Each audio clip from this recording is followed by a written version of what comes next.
বাংলায় অভিষেক বন্দ্যোপাধ্যায়ের ডিজিটাল যোদ্ধা অ্যাপ চালু। এই অ্যাপের মাধ্যমে ভোটার তালিকা সংশোধনের ভাবনা উদ্যোগ হাওড়া জেলার তৃণমূল কংগ্রেস কর্মীদের। শীঘ্রই রাজ্য জুড়ে চালু হতে চলেছে এসআইআর। দলের কর্মীরা প্রতি বুথে ভোটার তালিকা সংশোধনের কাজ করবেন। লক্ষ্য রাখতে হবে যেন প্রকৃত ভোটারের নাম বাদ না যায়। দলীয় কর্মীরা যেন গুরুত্ব সহকারে এই কাজ করেন। ভুয়ো ভোটারের নাম বাতিল করা হবে।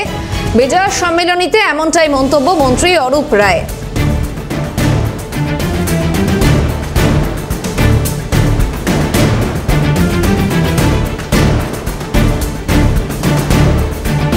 বাংলায় অভিষেক বন্দ্যোপাধ্যায়ের ডিজিটাল যোদ্ধা অ্যাপ চালু। এই অ্যাপের মাধ্যমে ভোটার তালিকা সংশোধনের ভাবনা।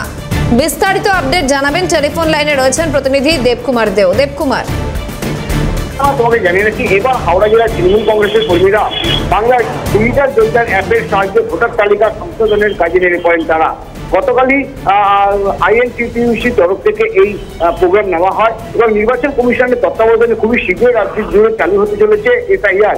রাজ্যের শাসক দলের পক্ষ থেকে বারবার অভিযোগ করা হচ্ছে যে এর মাধ্যমে ভোটারদের তালিকা থেকে বাদ দিয়ে ক্ষমতা দখল করতে চাইছে বিজেপি। তাই তৃণমূল কংগ্রেস সর্বভারতীয় সাধারণ সম্পাদক অভিষেক বন্দ্যোপাধ্যায় সম্প্রতি বাংলার ডিজিটাল যোদ্ধা অ্যাপ চালু করেছেন।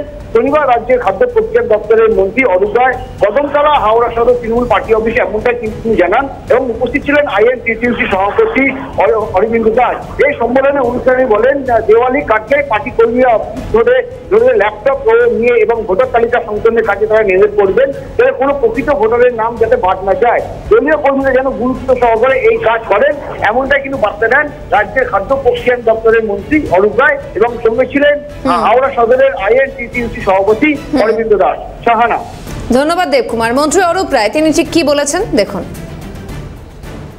মাধ্যমে আমরা প্রত্যেকটি বুথে চেক করতে পারি এবং চেক করে আমরা একটা জেনুইন ভোটারের নাম যাতে নাম বাদ না হয়। ভোট যত এগিয়ে আসছে দেখা যাচ্ছে সেটা কিন্তু মানে হলো না।